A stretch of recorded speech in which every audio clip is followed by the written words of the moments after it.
से बोली भोले दानी की।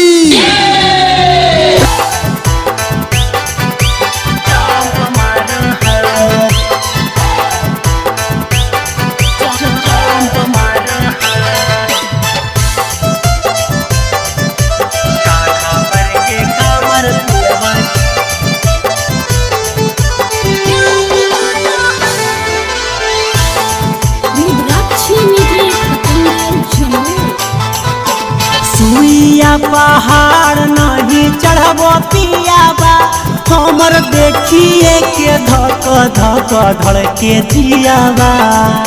सुइया पहाड़ नहीं चढ़बो पियाबा हमर देखिए के धक धक धड़के जियाबा। जी सौ से बदनिया हर कंप मारो है जी सौ से बदनिया हर कंप मारो है। कांधा पर के कामर पियवा जंप मारो है जी सौ से बदनिया हर कंप मारो है। कांधा पर के कामर पियवा जंप मारो है।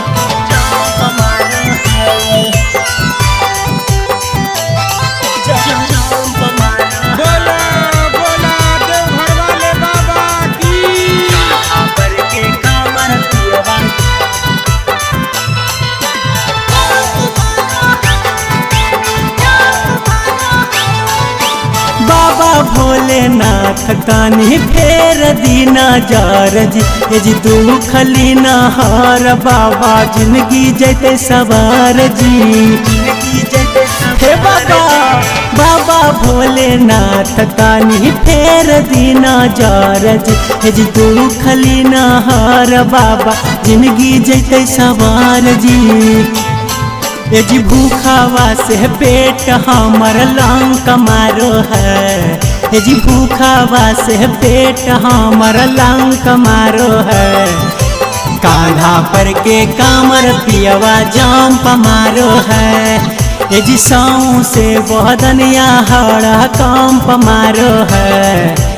कांधा पर के कामर पियवा जंप मारो है।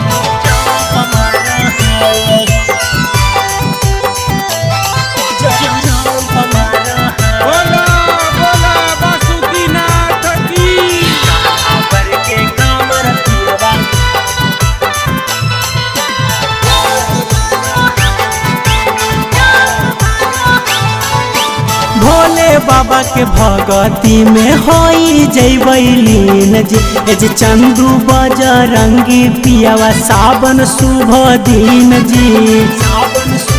ए जी भोले बाबा के भगती में होई जैबैलीन जी चंदू बजरंगी पियावा सावन शुभ दिन जी। जी जलावा ढारे में नगवा डंक मारो है। जलावा ढारे में नगवा डंक मारो है। कांधा पर के कामर पियवा जंप मारो है जी सौ से बदनिया हरा कंप मारो है। कांधा पर के कामर पियवा जंप मारो है। सुइया पहाड़ नहीं चढ़बो पियाबा हमर देखिए के धक धक धड़के जियाबा। सुइया पहाड़ नहीं चढ़बो पियाबा हमर देखिए के धक धक धड़के जियाबा। जी सौ से बदनिया हर कंप मारो है जी सौ से बदनिया हर कंप मारो है। कांधा पर के कामर पियवा जंप मारो है जी सौ से बदनिया हर कंप मारो है। कांधा पर के कामर पियवा जंप मारो है। रुद्राक्षी म्यूजिक पतंबर जमुई।